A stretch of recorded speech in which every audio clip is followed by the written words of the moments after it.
my lovely people, and welcome to Owen's Mind, a light-hearted trip through the contents of my head and the world in general. It is Wednesday the 19th of February. My name is Owen, and here is what is on my mind today. So, I hope Wednesday is treating you well. It's treating me pretty well. I've got a few days off work. I'm just using up some holiday, so I can get the video up nice and early today and go about my day. So I hope your day is going well. Yeah, so let's get into it. As usual, I've picked out 5 stories making the headlines I want to give my thoughts on. Links will be in the description below so you can read each article in full and show those original publications some love. So without any further ado, let's get into it with story number 1. Story number 1 today comes to us from BBC News. Hollywood studio plans to build film complex in Reading. Yeah, so this is a US company called Blackhole Studios, and they plan to develop the largest purpose-built film studio in the UK. In conjunction with the University of Reading. It's going to be £150 million, and the studio is going to be at Thames Valley Science Park and could create up to 3,000 jobs. So this Black Hole Studios have previously produced movies like Venom, Godzilla, King of the Monsters, and Jumanji: The Next Level. You know, so they sound like a pretty heavy hitter. And the company said £500 million a year would be invested in the complex, which would produce roughly 5 to 7 movies a year and create 1,500 jobs on site. Ryan Millsap, chairman of Blackhole, which has a studio complex in Atlanta, Georgia, said he was excited to be establishing a base in the UK. He said the plans are made after the company's US-based clients, Disney, Universal and Sony, were all asking us to expand into the UK to meet their desire to create productions here. We hope that the site, the Thames Valley Science Park, will be the start of a series of investments in the UK, which will see investment in jobs, training and creative arts across a range of disciplines. The company said the plans will be submitted to Working and Borough Council this year with a view to opening the facility in 2022. Brilliant. So, jobs in the area, investments in the area, it makes perfect sense because there's a lot of really good reasons why you would have a studio based in the UK. Number one, we've got a good pedigree for it. We've got Pinewood and, you know, we're all an Eon and all these kind of places. But the UK has just got an incredible theatre culture. So we produce a lot of great actors, and anybody who's watched US films for any length of time will know that they, you know, the Brits, we're big in Hollywood. You know, it used to just be, you know, you get a British actor to play a villain, but now you get Brits to play Americans, which says a lot for us, the fact that rather than get American actors, they get British actors to play Americans in American movies.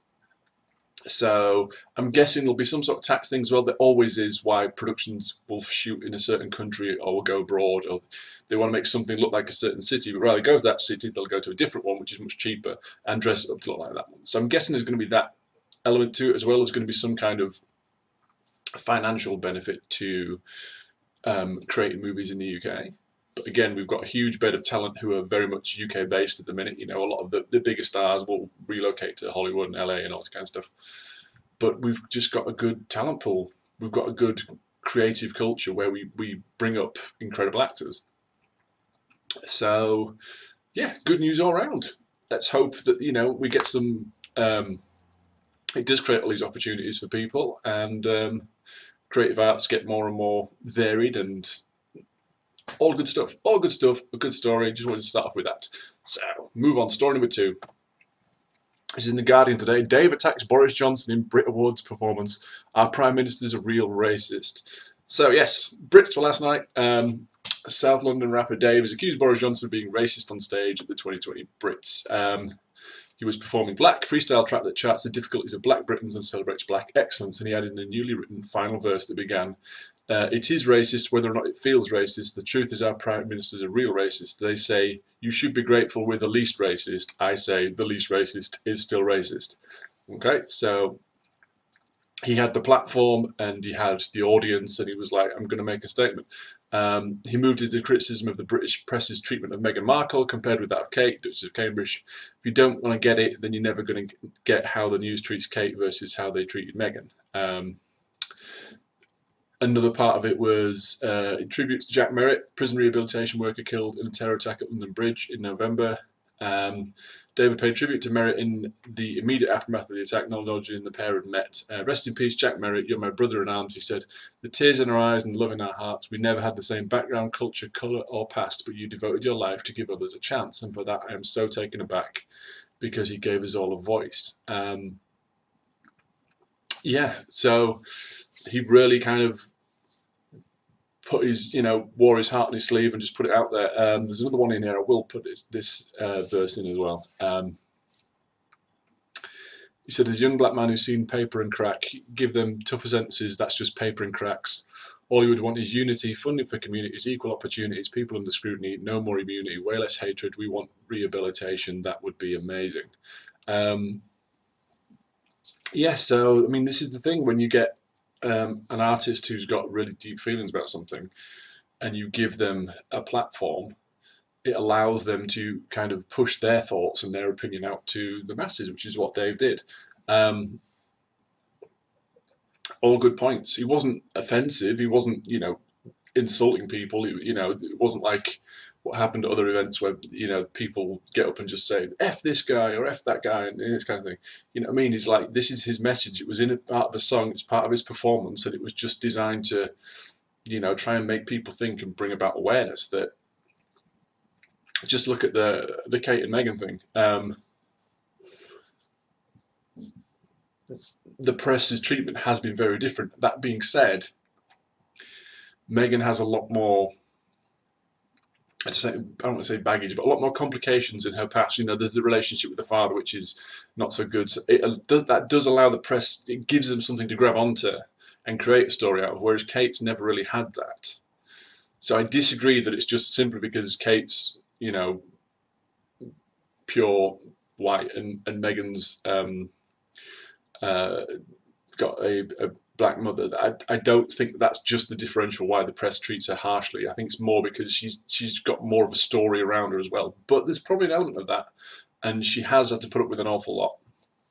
So again, just Dave just kind of raising awareness as he sees fit. And again, I don't think it was done in a particularly offensive way. It was done in a way to make you think. He could have easily got up there and said, he could have just made a speech and just had a go at whoever he wants to. He could have shouted and sworn, but no, he did it. He delivered it how he delivers his message all the time. He put it into his lyrics. He put it into his music. It's like, this is what I'm known for, and I think this is prescient issues, and this is how I'm going to get that message across. We've got a huge audience. There's lots of important people in the room, lots of important people and young people, and people who will hear this message and it will resonate with them watching on TV. So, good on the guy. Again, I'm not entirely certain. I don't know if the Prime Minister's racist or not. I don't know enough about the story. I don't know what the story, if there's a particular thing he's related to. When he says, we are the least racist, I'm not sure if that's related to a particular story, a particular article, or a particular speech the Prime Minister gave, so I don't know. But, Dave felt it, he put it out there. And, yeah, I think he did it about as well as he could. There is a lot of times, like I say, where people just take a stage and an audience and a camera as an opportunity just to shout and swear and just, But again, that has an immediate impact, an immediate thud with the news. But it doesn't have the impact this has, because this is thoughtful. Whereas you would dismiss an insult. If somebody just got up stage and said, F this guy, you're like, yeah, okay, it's got an impact. But you're like, well, all right, fine, that's your opinion. Whereas this is like, no, there's detail in here. There's why we should. And there is thought you can put into it more so than just having some of that. So again, just a smart way of going about it. So good on him. Anyway, let's move on to story number 3. So this is the Mail Online. Give vegans their own shelf in the fridge at work. Bosses are told after the judge ruled that those who choose a plant-based diet for ethical reasons are protected from discrimination. Yes, so now this is not going to be me having a go at vegans, because I tend to poke fun a little bit on this channel because, and again, just to be clear, fully up front, I've got no problem with people being vegan, or be whatever you want to be. You do you. But the way you kind of try and force some of them, a small percentage, try and force that on other people, I just push back at that a little bit. Okay, so I'm just going to be objective with this. So vegans have called on bosses for a shake-up in the workplace, including separate food areas in the office kitchens. The Vegan Society published new guidelines in a booklet after a judge's landmark ruling that ethical veganism is protected by law against workplace discrimination. So vegans believe that animals should not be used for food, clothing or entertainment. There are around 600,000 Britons following the plant-based diet. I thought it'd be higher than that, but 600,000, that's a significant number. So charity suggestions include designated food storage areas for vegans, such as a shelf in the fridge above non-vegan foods, which makes sense, so that anything animal-based above it that might drip, or if you have meat or something. The booklet tells companies, if you have a practice of providing only dairy milk in the kitchen and you know vegan has no choice to bring in their own milk, now will be a good time to adjust this practice so you're making provisions equally for your non-vegan and vegan employees. I'm going to come back to that. Recommends that all staff have access to vegan-friendly uniforms such as synthetic boots or non-leather phone cases, and they should also be able to opt out of business events such as meals that revolve around animal products like hog roast, barbecue, or trips to the races. The guidelines state employers should consider exempting vegans from participating in buying or signing off on the purchase of non-vegan products. The society said bosses can create a positive atmosphere by monitoring whether an employee's ethical vegan stance is subject of mockery.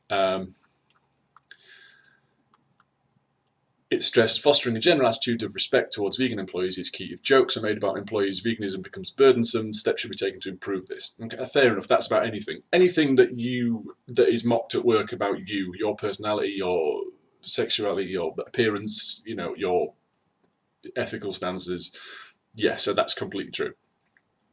The thing I will come back to is that I see as an issue here is that if you have a company of, let's say, 70 people.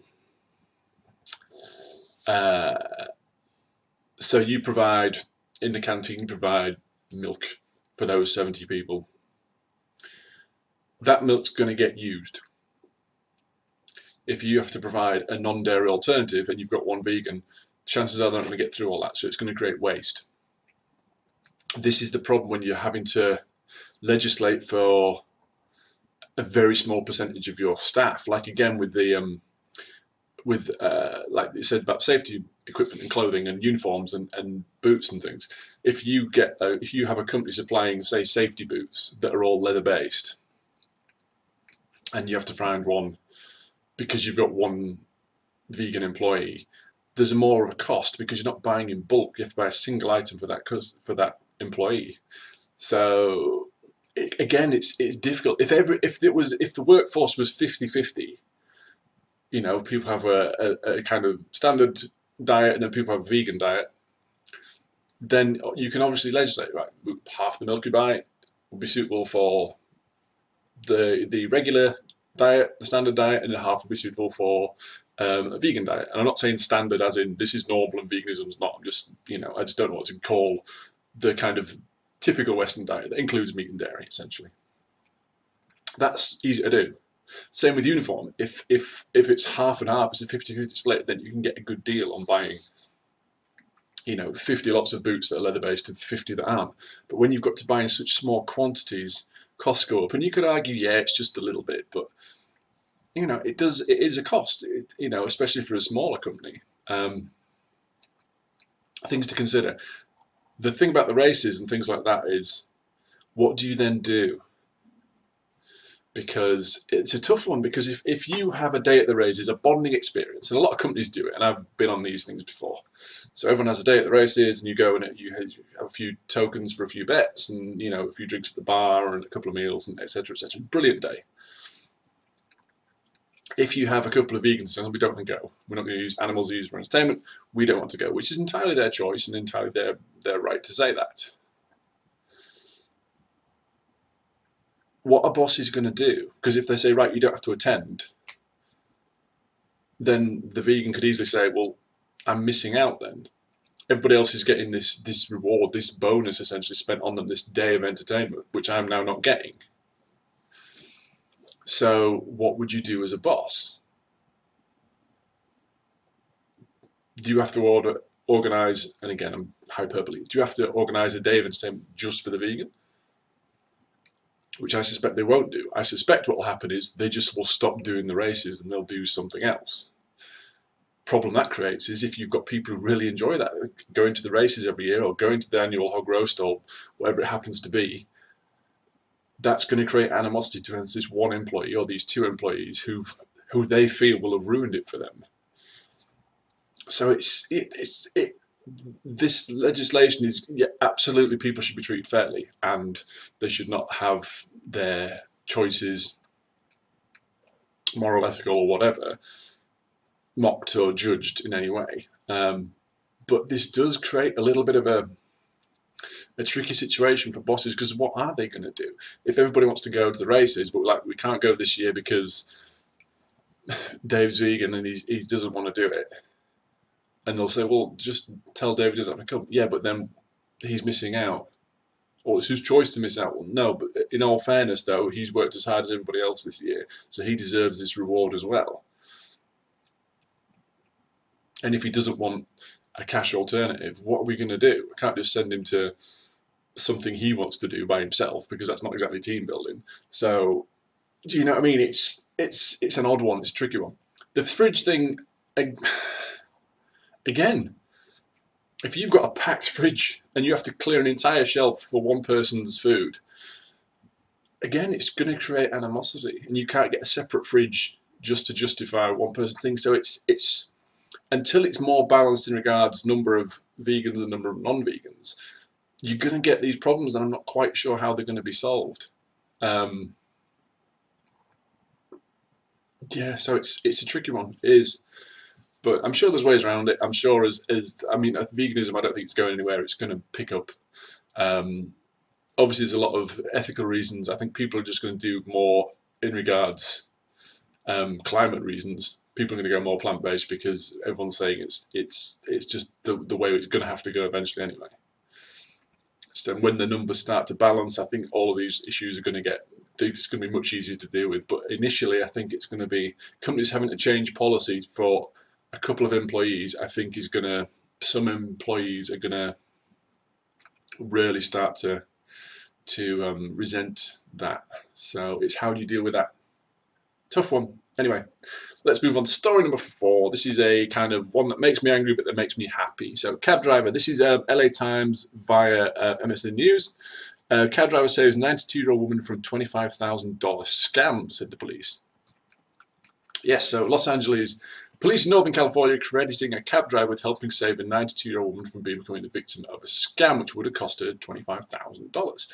The woman called Raj Singh, who owns Roseville Cab, to pick her up from her home in Sun City and drive her to the bank. While they were en route, the woman told Singh that she was heading there to take out $25,000 that she owed the IRS. Mr. Singh thought that the story sounded suspicious, and he told the woman it might be a scam, but she didn't believe him. He told CNN that his suspicions were further raised during the incident, which took place about 2 weeks ago, when the woman informed him that someone she didn't know had called her and asked for the money. So he said, we called this number again, and I asked the man, do you know this lady? And he said, no. So Singh said, I knew something was wrong. The woman still didn't believe that she was being swindled, but after Singh pleaded with her to reconsider, she agreed to stop at the Roseville police station with him.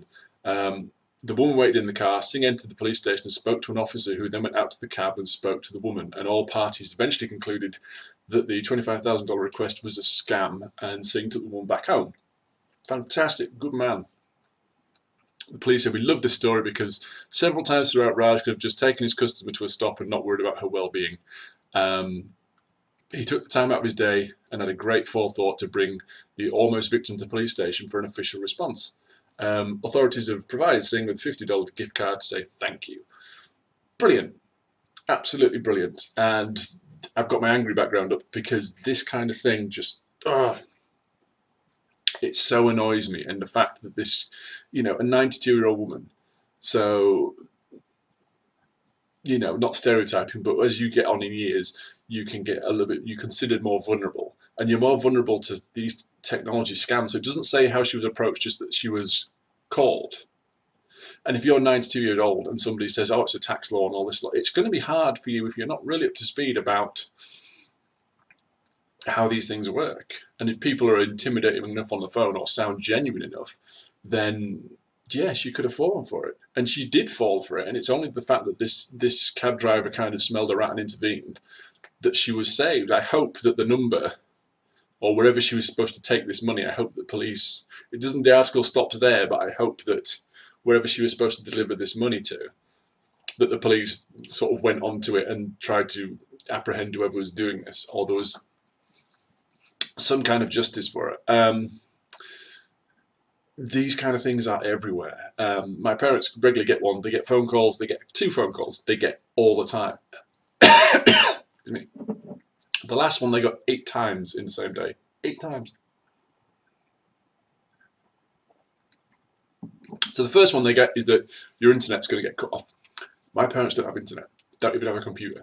Whenever mum wants something off, she'll see one of the Sunday papers, there'll be an item or something, and she'll say, can you order this? I get like a little post-it note with a web address on saying, can you go and order this for me? So they're not anti-technology, but they can't be bothered with it, essentially. So they don't have internet at all, and they're constantly getting phone calls about, we're going to cut your internet off, or if you don't do this, don't do that. So just hang up.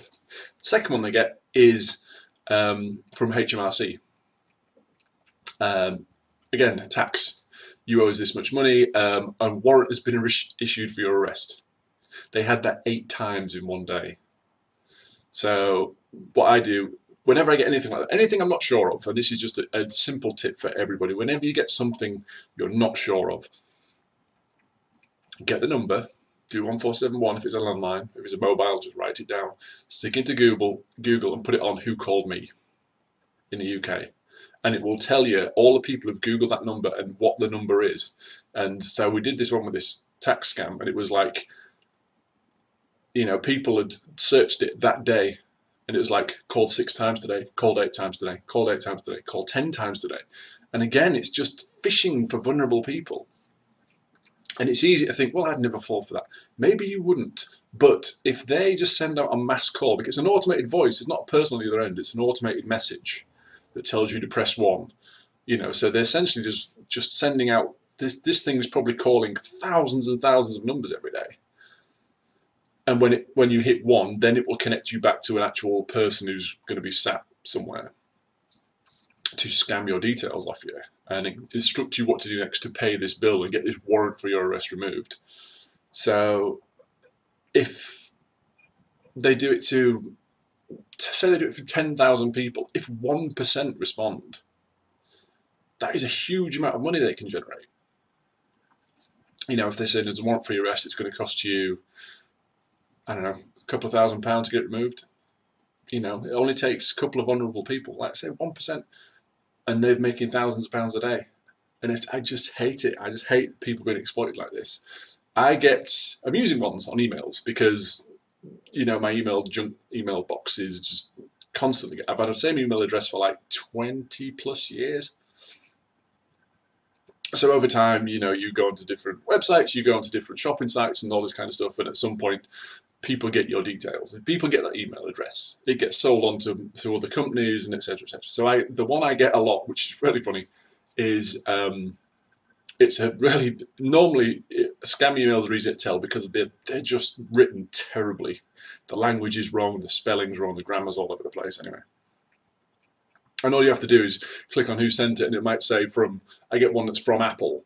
But when you click on Apple, it gives you the actual email address, and it's just a random string of numbers and letters, and it's nothing like Apple would use. Anyway, the one I get a lot is saying that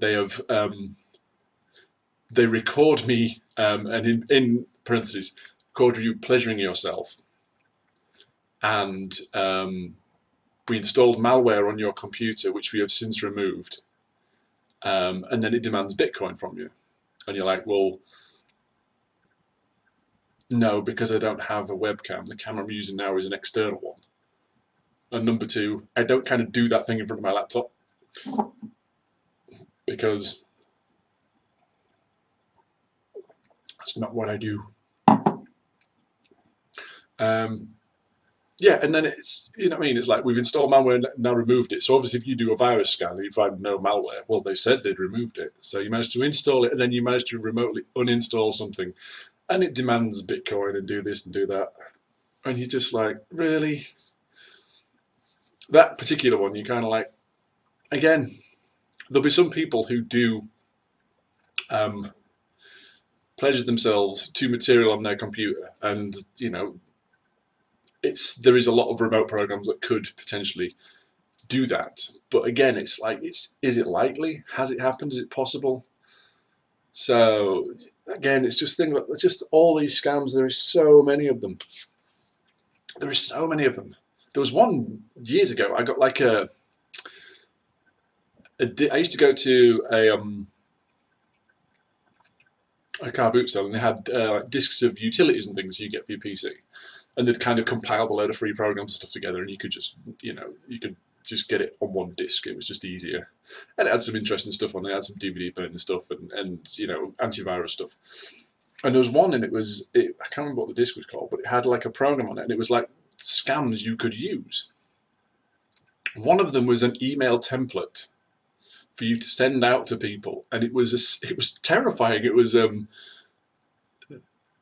you just landed in the country and you had a contract to kill whoever you sent it to, and you could cite that it was a business partner, a jealous ex or something, and that they could contact you and pay you off to stop the hit going ahead. And you're like, good God, how terrifying would that be if you weren't particularly tech savvy, or you had recently had a bad breakup with somebody, or a bad business relationship. So it was like, Jesus, and yeah, so that kind of stuff. And these scams, they tend to target vulnerable people. They tend to target the elderly, or people who might not be as tech savvy.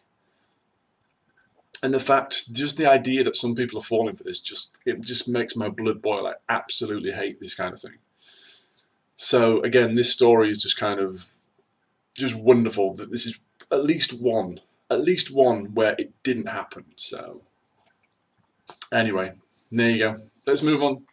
Story number 5. This is from Sky News. TikTok. Teens on social network could have screen time limited by their parents. So yes, we all know TikTok, the most downloaded app in 2018, I believe, implemented new safety features, which means that parents could link their account to their child's account and control what content they see. The new family safety mode, as it's called, will allow parents to control the amount of screen time on the social network, who can directly message the account and restrict certain types of content. In a blog post announcing the new safety features, TikTok's head of trust and safety in Europe, Cormac Keenan, said, when people use TikTok, we know they expect an experience that is fun, authentic and safe. As part of our ongoing commitment to providing users with features and resources to have the best experience on TikTok, we're announcing Family Safety Mode, a new feature to help parents and guardians keep their teens safe on TikTok. This follows proposals from the government last week around the regulation of internet firms. The plans include forcing social media companies to abide by a duty of care to users or face punishment. Yes, TikTok was one of the most downloaded apps of 2019, becoming increasingly popular among young people at a time when debate continues around the impact of social media on younger users. Mr. Keenan said the prompts would remind our community to be aware of the time they spend on TikTok and to encourage them to consider taking some time out. So yeah, essentially, this is a big thing now. This is about people, particularly young people, being vulnerable on social media to all sorts of things.